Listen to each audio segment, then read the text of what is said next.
Alex, tell me, is this job what you expected? No. But Explain. not in a bad way. First of all, I wasn't sure if I would be enough. When I say that it wasn't what I expected, that's what I mean. I feel like there's a lot of certainty that I really want to stay working with you for a long time, because I feel like I've grown a lot. In a year and a half, I feel like a completely different person. And I feel like that's a good thing. The Love and Order Podcast with your host, LawyerLimor. This podcast is for entertainment purposes only. The opinions expressed on this podcast are not legal advice that can be relied on. They are based solely on the limited information provided. These opinions do not create any attorney-client relationship. Those seeking legal advice should contact an attorney in the appropriate jurisdiction and practice area. Okay, today's podcast guest is one of my favorite people, someone who I spend most of my time with, talk to the most on a day-to-day basis, and sometimes on the weekends when really I shouldn't, but I promise it's not about work. Today we have my beautiful assistant, Alex. Alex, hi, how are you? Hi, so excited to be here. I'm nervous. I'm so excited for you to be on because with the social media marketing and everything that we do, everyone knows you. All the clients know you. Everyone who supports me knows you, but they don't know you like I know you. And I don't know you as well as I wish I knew you, right? Because, we don't have a toxic work environment. I don't walk around calling Alex family, right? Because that kind of too enmeshed. We're not about that. We have boundaries. We're good about stuff. Yeah. But you joined my firm. Has it been a year and a half ago, right? Yeah. A year and a half ago. September 2021? Yep. Yes. Exactly. September 2021. And I've been so lucky ever since. So everything that I don't know how to do, Alex knows how to do. And everything that I do know how to do, Alex knows how to do better. Oh, go on. It's okay. You can agree. There's many things. Come on. There's many things that I have no idea what to do. And I'm like, can you just look it over? I don't want to mess it up. Well, I do have to look everything over. But there are just, all of the behind the scenes of a law firm. That's everything that you handle. And then there are some tasks, legal assistant tasks that usually you do, and I'll check it. Like, for example, a proof of service, right? You should complete it because you're the one serving the documents. But I have to review every single thing that leaves our office, even including emails. But I want you to tell everyone because you keep in touch with all of the supporters too. You're the one who's constantly reminding me to go onto the Discord. You have moderated my TikTok lives without me even asking. I don't even think I knew what a moderator was, right? I don't even think I did. Yeah. I was like, this is getting out of control. Somebody needs to be there. So tell us, and this is not like a job interview, you already have the job.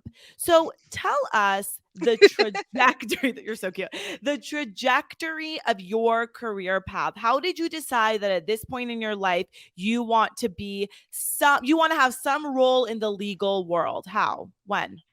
So I actually, when I went to university, I studied how to be a foreign language teacher. Because the idea was I wanted to teach Spanish in other countries. But when I came out, I just realized, I think it took me a year or two before I realized that just teaching large scale wasn't going to be it for me. So I first began a job as a phone interpreter, actually. And when I was working there, I had to, I'm not sure how much I can say, but I did translate a lot of 911 calls and a lot of calls with, within the jail and like holding facilities in the border. So to me, that was like a little bit eye opening. Like these people need help and they don't really have someone that can do that. And of course, I'm not strong enough to be an attorney. So I did not I'm not that strong. I did not want to study to do that. And the best thing that I could do with my customer service experience that I later gathered, working at a rental company, I just realized, this is something that I can do. This is something that will help me make a change in the world within my abilities. I think I'm not sure if you remember, we're on our first interview before I was signed on to the job. I asked you like what were your goals as a firm. Do you remember? I had like a I whole list of questions. Oh my god, I don't remember. What did I say? You said, because I think we talked a lot about how you being um, a firm that was led by a woman, how that was going to affect, especially with all the restraining um, order cases, and how for you that became something important to do as an Mhm. attorney, right? And I think we discussed just, the fact that you being an attorney put you in a position to help these people that were having issues like that, regardless of their gender or whatever. Mhm. And I don't know, I was very inspired, and I said, I really hope she picks me. Oh, you're so sweet. Yeah. I So love that that. was mainly the reason. But before that, I was obviously like everyone else that also watches your videos. I was like, oh, that's interesting. I had no idea the system worked like that. It was so very, very interesting. I love that. So what makes you now say that you weren't strong enough to be an attorney? What do you think? What kind of strength do you think that it takes? Well, I feel like I would become too emotionally enmeshed. Mm. I would Mm. be like, don't worry, I'm gonna be there with you, and I'm just gonna sit there with you. And I know that you feel that too, but you're a lot better at setting the boundary of, I'm your attorney. This is as much as I can do, Yeah. right? I want to do it, but this is as much as I can do. And I would totally be the one that is like cooking food for my clients and stuff. It was just not. I knew it was not gonna work. You know what I mean? I have too little strength to set those boundaries. You would be making care packages for them. I would be spending more money on my clients than they would pay me. I would just not survive. Oh my god, you'd pay their therapy bills, everything. That's hilarious. I probably would. That is hilarious because, you're the one who reminds me when I get too emotional or I'm helping people too much. You're the one who reminds me, like, you don't need to do that for them. We've done so much for them. Didn't Yeah. charge them for X, Y, and Z. Didn't invoice X, Y, and Z. You We, don't charge nearly for as much as you should.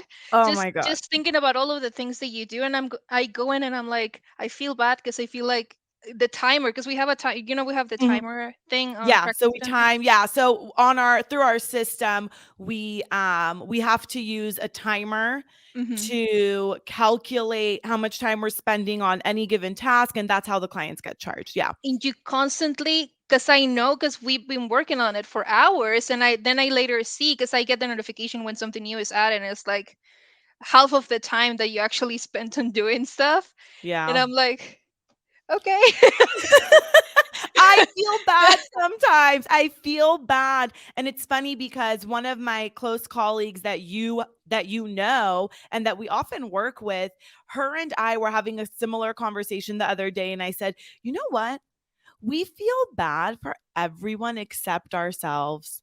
Because Yes. really, if I'm charging 4.25 an hour, but I'm only ever charging people for half of Half. that time, I might as well be telling people my hourly is 212.50. Like, what is the difference? There's no difference, right? I'd probably get more clients that way. So yeah, I really shouldn't do that. Can you remind me to stop doing that? I'll make let me set a reminder in the Alex, calendar. add it to the task list, which is what, at like 100 items. They get moved every day. Some days Alex will send me a screenshot in the middle of the day and she literally asks me, "So, did you do these things or should I move them to the next day?" I'm like, "Just literally drag them to the next calendar day because I can't. I can't. I can't. There's too much. There's only so much we can plan, right? And then we get the phone calls, we get the emails, Hmm. we get the emergencies throughout the day. So Somebody's house blew up. somebody's That house blew hasn't up. actually hasn't happened. Listen, can you knock on wood? Because you saying that. Mm-mm-mm. It's going to No. manifest something bad for us. God forbid. What have God, I please, done? no, please don't. We don't need it. We don't need it. So, family law is a very heavy field, because even when we try not to get too emotionally involved, and whether it's, speaking to the clients, trying to be nice, understanding, whatever it is, because we actually love our clients. One thing that I've told people, um, or the thing that I repeat when people ask me what is the best thing about being a solo practitioner, is we can pick our clients. So Yeah. if there's a client who I have a consultation with, like, I'm sizing you up during the consultation too about whether or not you're a good fit for our firm and the way we do things, right? Because we've let go of clients, we can fire clients too. And we've done that when they're even rude to you, because some Yeah. people are rude to you Yeah, for no reason. for no reason. You're so kind, you're so helpful. Yeah, some of that some of them are just so, out of bounds when it comes to the communication with staff, and it is so weird to me. It is so strange because some people, they ask, "How can I keep my bill lower?" Hmm. Right? And I tell them, stay organized, make sure you do this, ask Alex to, help you if you can't open a file, whatever it is, do things quickly, whatever. And they'll still be rude to you, even though you're such an asset to all of their cases, on top of obviously being an asset overall for the firm. And it's just so strange. It's so like, I'll never understand people like that. Well, the thing that I've come to understand, I feel like, is, and that also makes me feel like I can release that energy when that happens, is that a lot of the time they're not really angry at me or frustrated with me. They're frustrated with the situation or themselves, but they don't know how to externalize it. So they pick the nearest thing, which most of the time is me. And Oh, um, this is something that I learned. I was working as a receptionist for a rental company, and obviously, when you work at a rental company and you're the first line of defense, people get really mad at you for things that you have nothing to do about. And I feel like I learned a lot there, um, with people just being angry about the fact that there are late fees, or um, the fact that a maintenance guy didn't show up, and I'm like, I feel bad for you too. There's really nothing I can do right now, but just don't shout at me. But you come to see, yeah, maybe they do have a reason to be angry or upset, but at this point I've come to understand finally that it is not me.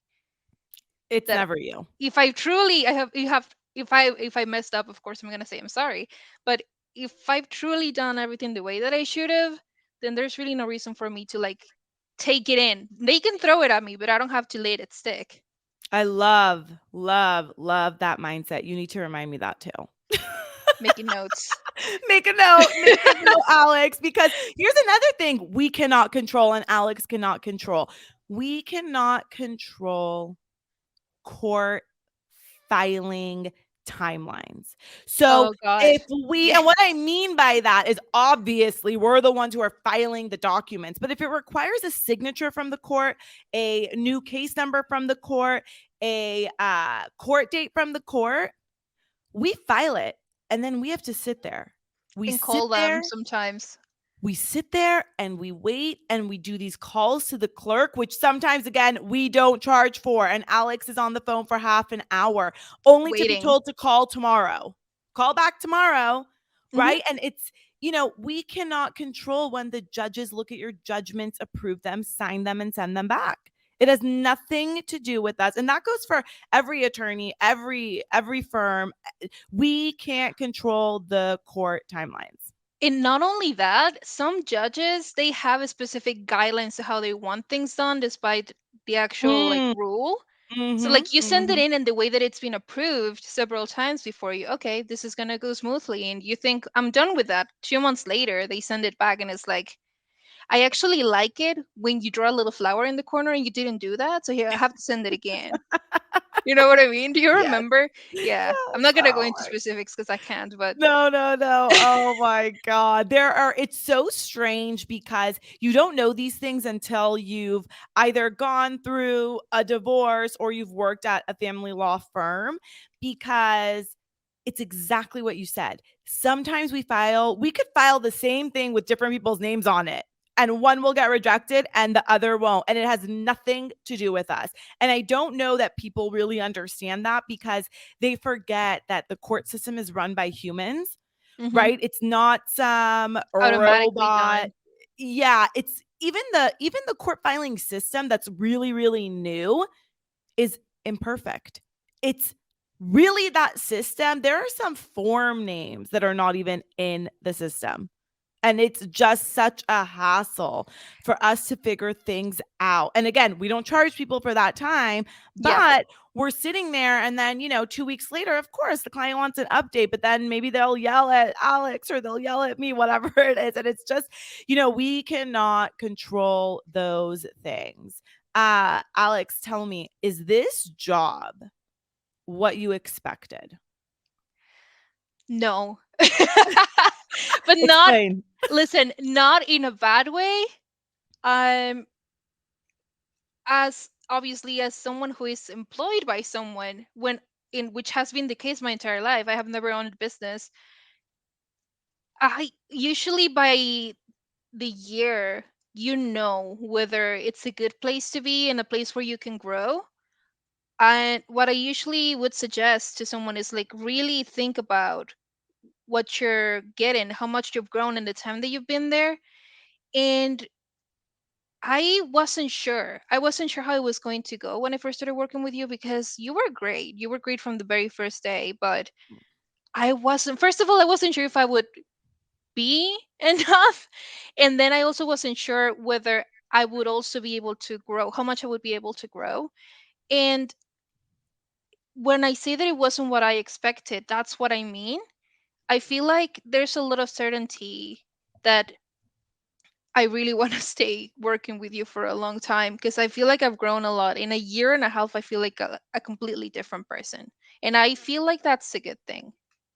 Oh, I love that. I Yeah. love that because I've seen the same thing in you, and you've also trained another assistant, right? For someone that we were co-counseling with or working with for a little bit. And it's one of those things where the timing was also perfect because the Yes. court was transitioning into new systems. So it wasn't me teaching you how I do things. Most of it was new systems that were coming into place, and you were doing the webinars to figure out how to do them. So it was very much, or at least I tried for it to be, the Alex show. So whatever you want to do, whatever systems you want to put in place that make your life easier, just do it and tell me what I'm doing. That's one of the things that I really came to love about working with you. The fact that I am a person that has a lot of ideas. A lot of ideas. I'm like, we could try this and we could try this as well. And most of the time when I share an idea with you, and especially if it's like low risk, and it's like just do it, do whatever you want, and I'm like, okay, all right. And I don't know, I feel like that's made me become a lot more confident as well. Oh, I love to hear that. Yeah, I Yeah. mean, you're multi-talented, multifaceted. I feel like every week, listen, I'm someone who, when someone asks me, what are your hobbies? I'm like, what? I don't know. I don't even know what a hobby is anymore, because all I do all day is this work. And now social media has just become like this marketing thing. So that's also like, it's fun, but it's become work a little bit. So Mm. even that is like, wait, what do I do for fun? Oh, I stay in bed, watch TV, and eat something. So it's like, I don't even know. But with you, every week it's a new hobby you're telling me about. Every that you've been doing for years. 4 years, 4 years. And you told me recently you've been on a podcast before and you Yeah. talked about what and what is it. And I want everyone to know Alex can draw Alex is good at creative writing. Alex is good at Excel. She's good at Asana. She's good at Adobe. She's good at Canva. She's good at probably PowerPoints. I don't even know what things you don't know how to do. So, God forbid if you ever leave, which obviously you're allowed to, but I pray that you never do. I should probably just write your resume for you. I'll send the format. And no, I just my family, they're very creative people. Everybody sings, everybody does something. And she My sings. Hang on, I forgot. And you sing. I don't do one thing outside of being a lawyer or whatever. I'm sure I do. I know I talk shit about myself a lot, which is another You need to thing. give yourself a lot more credit. Yes. This is something Alex reminds me of like every other day. I'll be like, oh my God, I'm so fucking stupid. I forgot to do X, Y, and Z. And she's like, Limor, you did 850 things yesterday. It's okay that you forgot to put ice in the ice maker. Like, it's like put water in the ice. It's like all of these things I Yeah. bring to Alex, and she's like, you have to stop. You have to stop. Also, don't speak to yourself like that. Yes, that's she You reminds me know? often. You I know, love that. the thing is that we are the harshest ones on ourselves. Mm-hmm. We tend to be. I literally just said this, and I spoke with my therapist recently, Mm-hmm. and she said, "Well, you have to give yourself more credit." And I was like, that sounds familiar. Where did I hear it? Maybe I said it to someone. Maybe you say it 3 times a week to your boss. Perhaps. Hmm. So I have, I'm sure I know I have hobbies and talents, but I want to know about all of yours. Oh, gee. Okay. Maybe not all. We mm, don't have 5 days to talk, but I want to know what you talked about on that podcast. I want to know about your stories, your drawings, your singing. Go on, continue. Your family is talented. Obviously, that's where you get all of this from. gee. Well, the thing is that my aunts, they cook, right? My all of my uncles and my aunts and my cousins, all of them sing. New Year's, mm, they set up a huge screen and they play songs and everybody gets drunk and sings. That's that's what we do until like 8 in the morning, and then we eat food and then we keep singing and then everybody passes out. It's great. Wow, Um, I love it. it's so fun. But that means that when I was, from the time that I was like 6, they were like, you have to learn this song because you're gonna sing it in New Year's, Ah, I love you know, that. and like getting me a microphone and all that, and introducing me to people. My dad played the guitar. I played the piano a little bit. Um, so yeah, I do that. I draw digitally and traditionally. I paint in watercolor, oil on canvas. If you're watching on YouTube, my reactions are just my head shaking. Like, wow, I'm fascinated because even the watercolors, did I know that? I don't think I've mentioned it. Wow, wow. Go on, go on. I think we're on number um, 7,000. Keep going. I know how to sew by hand and by machine, embroidering. Um, music producing. It's something that I've taken up the last few years. I make my own songs and I write them. Wow. Um, obviously, learning languages. I'm on number 5 now. Wow. Hopefully, What are the languages? well, Spanish, obviously. English, French, Korean, and Japanese. So we can get clients who are Korean and Japanese speaking. We'll work. We're working on it.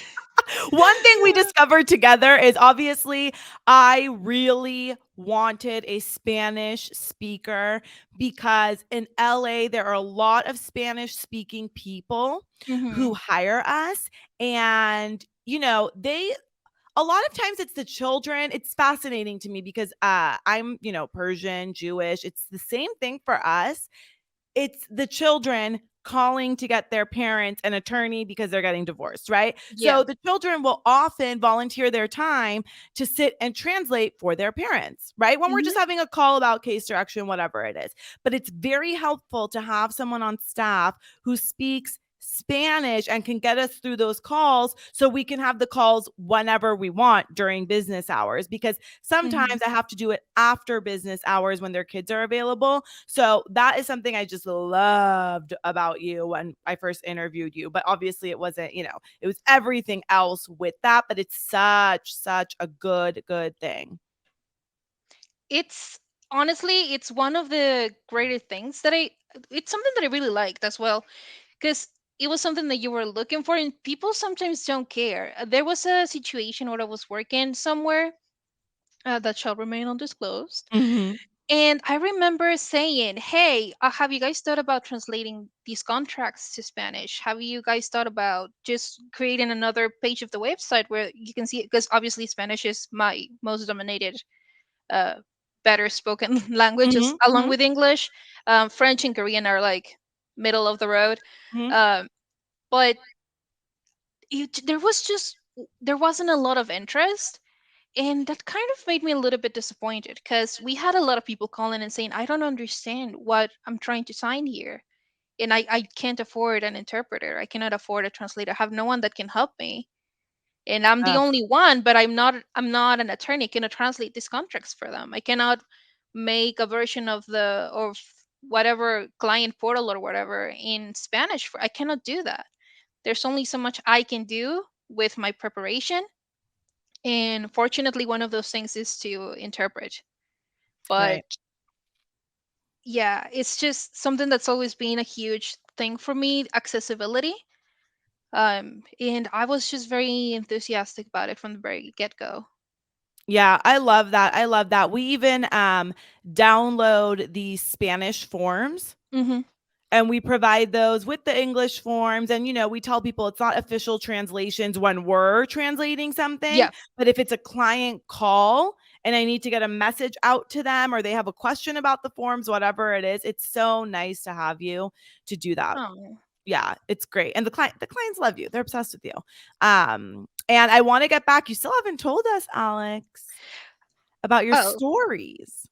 So Obviously share only what you want. And if you want anything edited out, I'm going to do it. So go ahead. it's just it's because I started doing it when I was 16. So like there's always a part of you that is like cringing at whatever you did when you were 16. But I'm not really ashamed. I used to, and I started writing fan fiction stories. That's what it is. Fan fiction. Yeah. Well, it's to me, I see it as like practice to write my original fiction, but it takes a lot Oh, of work. Basically, what you do is, and this is my preferred method of doing it, you take characters from a story that you're passionate about, or you take the world building of a story and you create your own stories within that, or using those characters, and you move them around, you give them new roles in the narrative.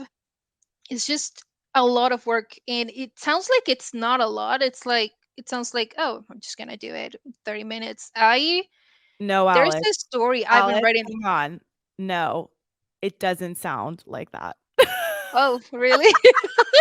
It sounds like you need an amazing imagination. You need a lot of passion. And if you want to do it Yeah. right, you really need to take your time. It's a love letter to the original story. That's the way I see Mm. it. It takes a lot of work because not only do you have to comprehend the original author's intention and, uh, well, the characters themselves, you have to continue that same characterization and that same world, or you have to completely switch it on its toes. And how are you going to make it different enough that it's your own thing, right? How much of you are you allowed to put of yourself in it? And that's not always the case. Sometimes you can write self-indulgent stories where suddenly you're a magical princess that has a lot of powers, and that's amazing. We could get into that in another 3 hours about gender studies and self-inserts and all that stuff, which is like to insert yourself into a story.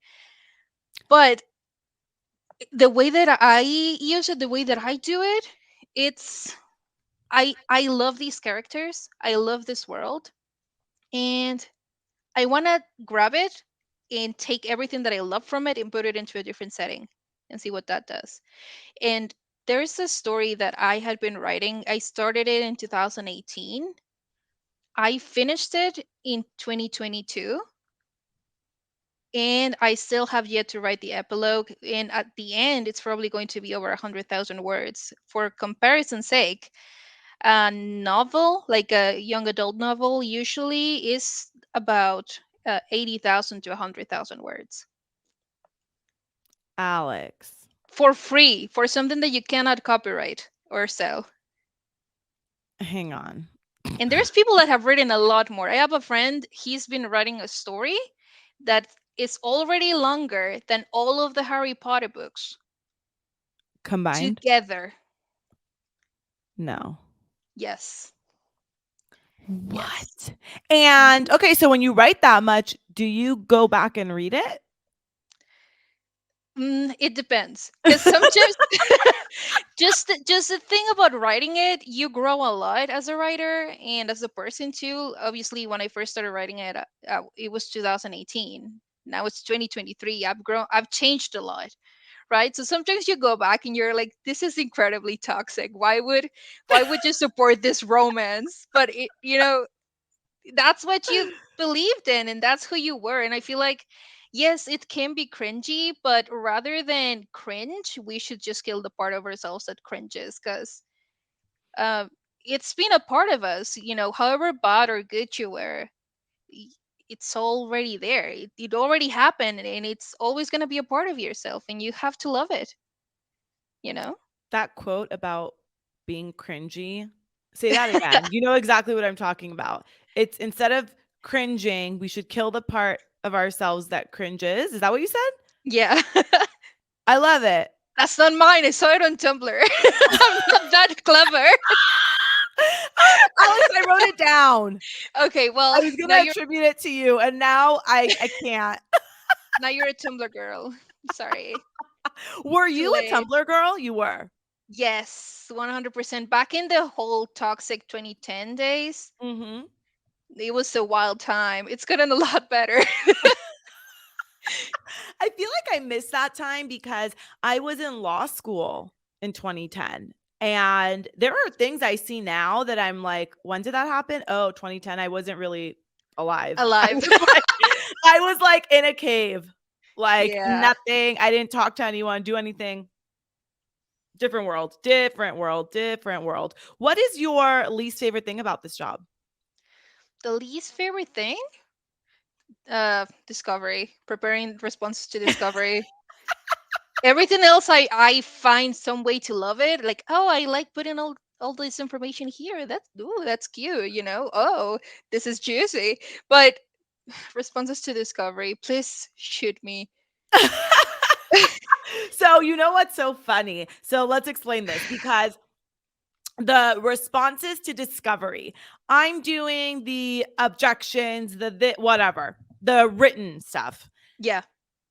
Then Alex is labeling after I've told her how to label, right? It's so let me even back it up more. What is So discovery? So let's say the other side, okay, the other side propounds discovery, which could be, and in this example, we'll say is just a request for production of documents. Okay. The They will, worst. they will give us a list of at minimum 20, but sometimes I Mhm. think we had one that was like 70. Yes, I Yeah. remember that. They will give us a request for 70 different types of documents, not 70 single documents, 70 different document types. So Mhm. one of them can be all of your bank statements for the Of two last 5 years. years. Oh Yeah, yeah. sure. Yeah. So that could mean 12 statements per year for 5 years for 10 cards. Okay? So I do the written responses because there's two parts. There's written responses, then there's the actual document production. Mhm. So I will write the objections, if there are any relevant objections, and then I will write the response, whether the document exists, we're going to produce it, whatever it is. Then I go through and tell, or I try to label. I know I don't do a good job when it comes to helping you with the labeling, but I will look at each document, and here's where it gets really hard. One document can be responsive to 3 requests, not just one request. So our labeling for one statement could be documents responsive to demands 1, 7, 11, 35, 38, 98. So my notes can only be so good, right? And I'm looking through these documents, figuring out what we need to redact, whatever it is, which is a lot easier than what Alex has to do, which is put the documents together, make the labels, do the redactions, then go over everything again, look at my responses, make sure that everything we said we've actually produced. And then she has to wait for the client to also review. And the clients typically say, do I have to show X, Y, and Z to the other side? The answer is yes. But sometimes we can redact, LMNOP. So what someone's name or whatever. That's not relevant. Right. So then Alex has to go back and redact it. And then what do I do? Then what do I do? Alex, look through the whole thing again for other things like that. And we're talking about thousands of pages. When we have something that's like a couple hundred or like 200 something, it's like, oh, wow, that's not a lot, because we know what a tax return looks like. We can kind of just, go through. We know what we have to produce, and redact. And putting the documents together. I mean, even your time for doing some of that stuff, I cut it down. Because sometimes you'll take 5 hours, which makes sense to me, for organizing the documents after I've labeled them and told you how to, what we have to do with them. But we don't want to charge the client for the 5 hours, right? I'll do like 2.5. I don't know why I do it. Someone remind me not to do this shit, but I do it. I feel bad. I don't know what it is. You should not feel bad charging for your time and the work, yada, yada, yada. But again, we love our clients. We love them. So it's a lot of, I've been doing document discovery responses for over 10 years. So for me, I know the objections. If the client says they have the document, I just look at it and I know that it exists. Then what I read the it's going to be or whatever. So that part, although it's time extensive, I know what I'm doing. The actual documents, going through them, redacting sensitive information, putting them in the correct order, making sure the label that says documents responsive to demands, blah, blah, blah, actually makes sense, is a lot more time consuming. Yes. And you're forgetting about formatting. Because sometimes you have documents that they send us in like raw form or in Excel. And if you print it, it's going to be like 20 pages with one single column. So you have to fix it one by one and label them one by one, because sometimes they send you everything in a single one, in a single document.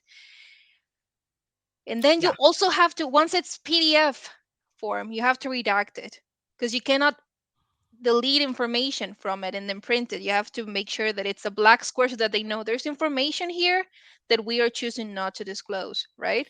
That's why it has to be in black. That's exactly right. Thank you for that. I know.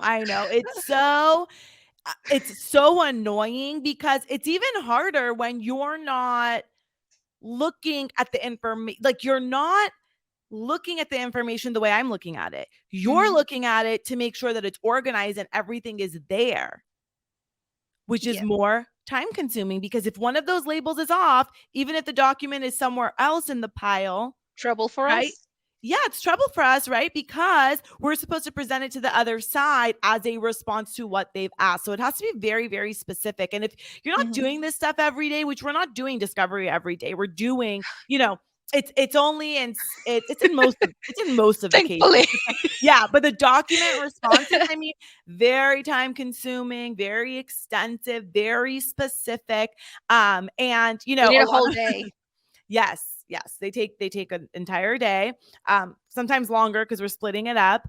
And yeah, when clients sometimes have to give us just their software information, right? So if a lot of people ask for QuickBooks records. Mm-hmm. So what the client does is send us the records, but we can't sometimes just give that link, right, to the Mm-hmm. other side. So what we have to do is make sure the information is there as is, exactly the way it was input originally.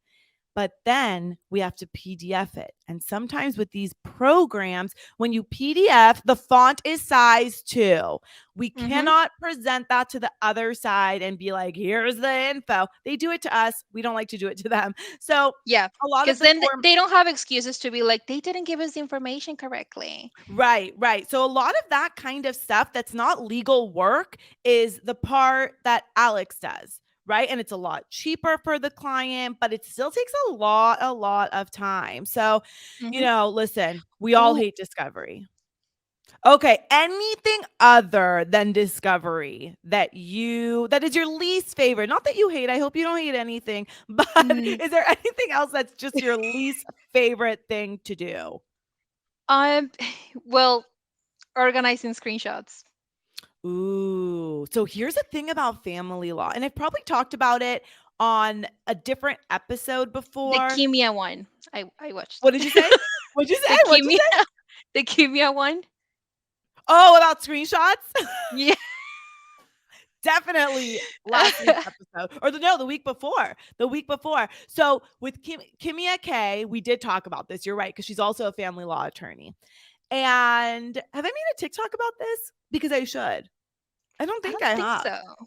I really should, because people don't realize when you're going through a family law situation, divorce, paternity action, anything, your screenshots can become evidence to the court. Now, people aren't texting each other expecting a court case in a couple months, in a year, a couple years, whatever. So you're not thinking about it when you're sending them. But to make a more compelling case in front of the judge, the screenshots are going to help. The screenshots of social media are going to help. All those things Mm-hmm. are going to help. More helpful than that is a screenshot with the timestamp and the date.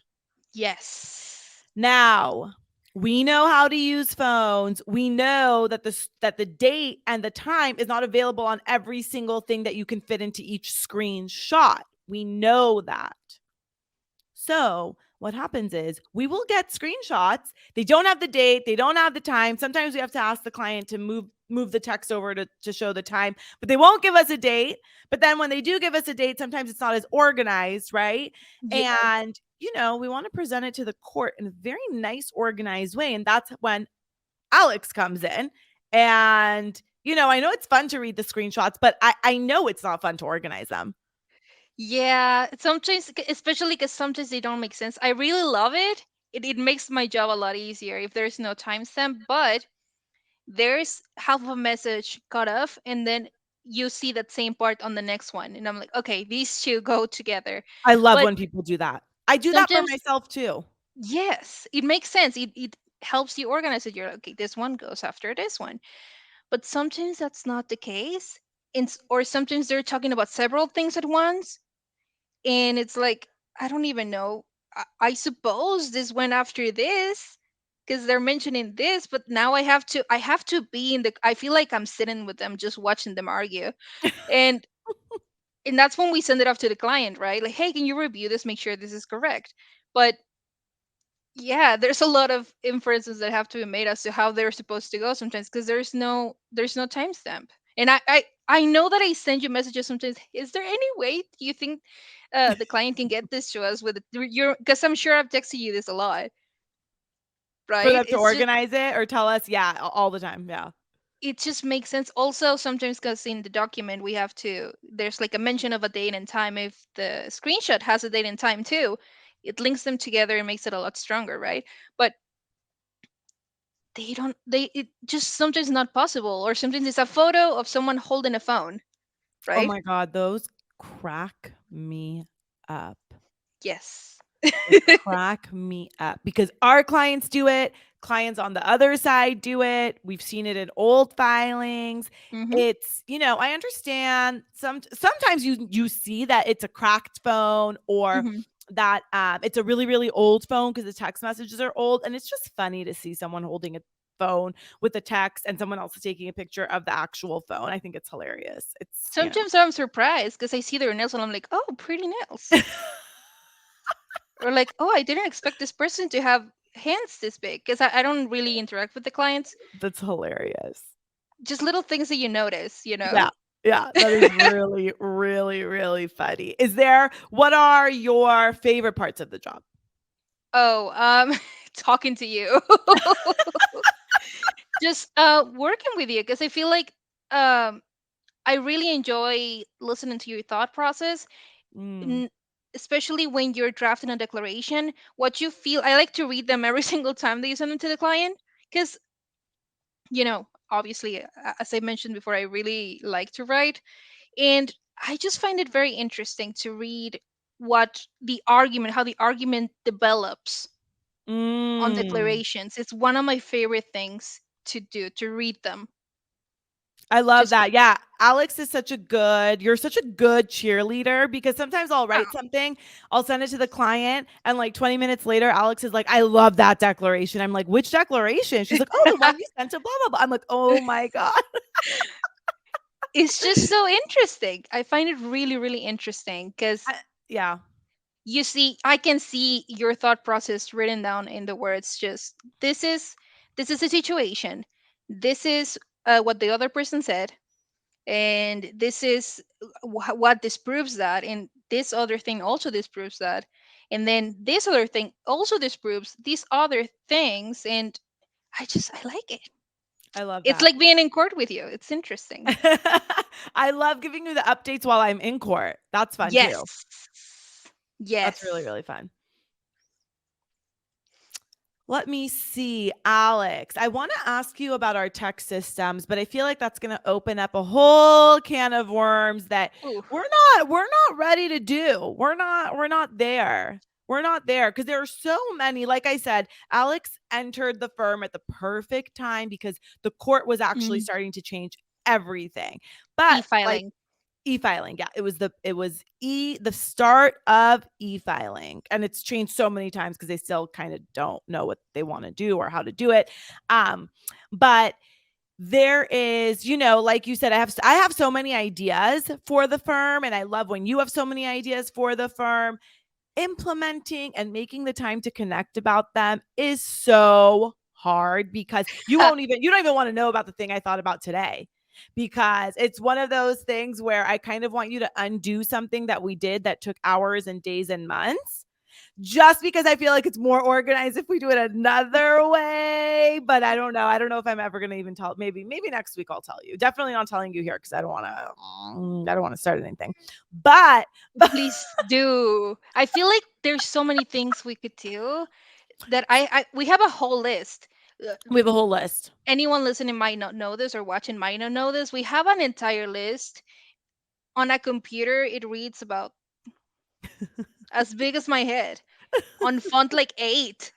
Just things that we want to go over and see if we want to implement them or not. And that's what I'm excited about. That's what I like the most. Yeah, it's really, really fun because some of your ideas also, you create whole presentations for me Yes. and we go through them. And it's really, really fun because I also, we have our weekly meeting, which is my favorite thing that we do. It's like Yes. it really organizes the everything going on in my head. It really, really does, because the system that we have is we have the electronic calendar that's Mm-hmm. in the same software that the client information is in. Then we also have a Google calendar. Then Mm-hmm. I also have a paper calendar.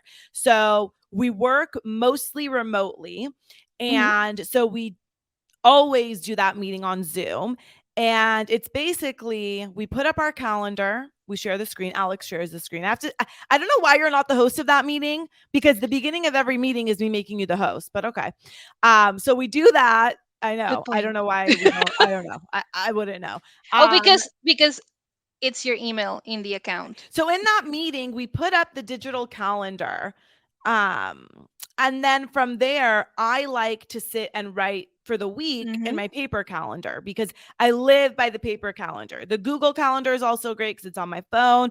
The software calendar is also great because it's on my phone, but I need the paper calendar because I also, what we don't put in the digital calendar is when I'm going to do the work, right? Yes. The due dates are there, all of that's there, but when am I actually going to write the declaration that's due on Tuesday? Mm-hmm. I'm doing it the week before, and I'll plug it in where it makes sense. So that helps to keep us very, very organized. Usually at the end of that meeting, I'm exhausted, even though it doesn't take 5 hours. It's just a little part of our day, but I'm just exhausted Yeah. thinking about the things we have to do. So we don't really get to that big list of tasks, right? Yeah. Which is just behind the scenes work. It's not client work. It's just creative stuff that we want to do, Customer revamping the service. customer service, revamping the website, sending out gifts and cards and all of that stuff. So that's my favorite part of the week with you. Obviously I love our G chats all day. I love everything. I love working with you. I'm so, so, so lucky. And it's so funny because I've had people ask me, where can I find an Alex? And Oh, I'm like, come don't on. ask me. I don't know. I don't know. It took me 100 years. I'm not really sure. I don't know where the good legal assistants are hiding. I don't know where they're all hiding. They might be writing fan fiction and on Discord all day. Maybe that's where they are. Alex, you should start a Discord for wannabe legal assistants. That's what you should do. Oh, we That's could what make a you should do. channel. We could make a channel on the Limcord. Uh-huh. Okay.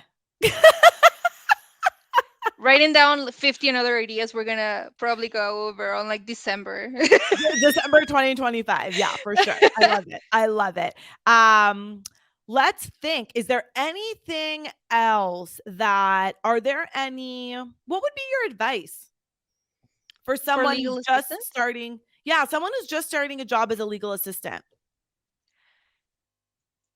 pay attention to details Mm. and don't take things personally. Ooh. Yes. Because here's the thing. I used to be very defensive because I felt like, well, I looked it over and I didn't realize this little thing was going to be like a huge deal, right? But it's not really about me. That's what I came to learn very quickly. It's just not about me. It's just that it's every single detail matters because we do it too when we get pleadings from other offices or other firms. We're also like, look at this, they didn't realize that they left the wrong date. Right? So Yes, we the typos are disgusting. we cannot do that without also with also us doing the same stuff, Mhm. Mhm. right? So it's very important, because they notice, everybody notices, and you think they don't because you didn't, but they do. They do. It's so true. And it's such good advice because I often tell you this, even if I've drafted everything and Alex is combining PDF files, I review it sometimes and I'm like, wait, why did I check box 5B? Did you go in and change something, Alex? Because I definitely didn't do that. And she'll be like, I don't do forms. I'm pretty sure it was you. Why would I change or add something to a form? And I'm like, oh yeah, that's true. Sorry. Can you just like I need to fix that. Like give me a Or second. we'll be about to serve and we check it because we check it like 5 times, Yeah, and we yeah. check it again and we're like, there's no exhibit number in this Oh my God. Oh my God. Yes. Yes. because it's That's regularly 5 or more pages of a document of all text, and sometimes you miss it. That's why I have glasses, right? But sometimes you do miss it. You can't help it. So you check it before you combine it. You check it after you combine it. You check it after you add the exhibits. You make sure you're not adding more exhibits than you want to. You make sure that you have the right screenshot and it's not a different one that you thought was the one. And all the exhibit numbers are in order correctly. And it it doesn't sound like a lot when you first think about it. Oh, just put things together in a PDF. it takes a lot of time and just attention to detail to make sure, because those little things could make or break your case, because they wouldn't make sense sometimes. They'll make everything nonsensical and you won't think about it because it's just the letter, but it matters. It definitely matters. And not taking things personally is also great advice, because I always, and I'm pretty sure I've said this to you before too, because my name is on the door, if Mm-hmm. you make a mistake, Yes. it's on me. It's not on you. So it's always my responsibility to check my own work, check your work, read over your emails before they go out, Mm-hmm. answer your questions when a client's calling you and asking for legal advice, letting you know, do not answer their question. And it's Mm-hmm. not about you. It's about, the client also. Sometimes they don't understand the boundaries or Mm-hmm. the role a legal assistant plays, right? You cannot answer certain questions. And I don't want them to get offended, but I also need to catch you before you ever answer those questions, right? Right, Which you've been, exactly. you never have done. But in the beginning, I remember there were so many putting people on hold and asking, and now you know what you can't answer. And a lot of the document prep and putting stuff together, if it's done wrong Mm-hmm. and it was something I didn't look at, that's me. You're not the lawyer. You're not doing the legal work. So it's always going to be me. So it's always going to be me. So it's kind of, yeah, if you're getting into this type of work, our livelihood is Mm-hmm. dependent on everything being done correctly. And we are a law firm where, all law firms, you can't just fix every little thing that you've done wrong, whatever, after the fact. If it's done wrong, it was done wrong. You cannot be sending the other party, oh, I'm so sorry, that was actually the wrong document, here it is, or like, oh, actually that was not the one, here it is. That just makes you look unprofessional and bad. Oh my God. Even Yeah.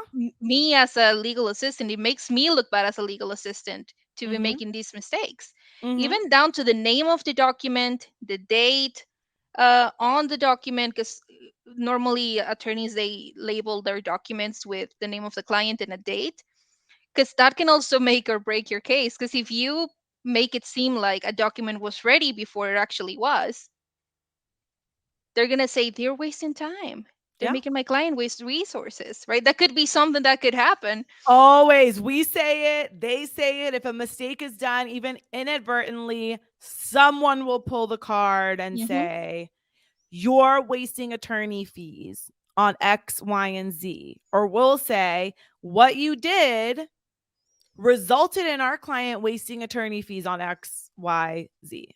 Always, always, always, always. And it's not ever the end of the world, but this is the practice of law. There are certain things only the lawyer can do. There are certain things a legal assistant can do.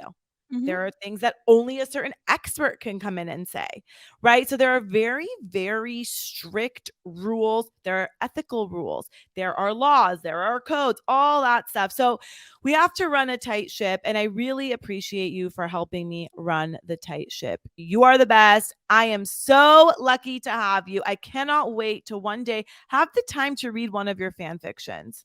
Oh God. I'll write one specifically for you that won't embarrass me. Oh my God. I love it. Whatever it is, I would be happy to read it. Alex, thank you so much for being on Love and Order. You are the best. Oh, thank you for inviting me. I was so nervous, but I think I did great. You're amazing. You think you did great? I think you did great. I love to hear it. Thank you. Bye, everyone. Bye. This podcast is for entertainment purposes only. The opinions expressed on this podcast are not legal advice that can be relied on. They are based solely on the limited information provided. These opinions do not create any attorney-client relationship. Those seeking legal advice should contact an attorney in the appropriate jurisdiction and practice area.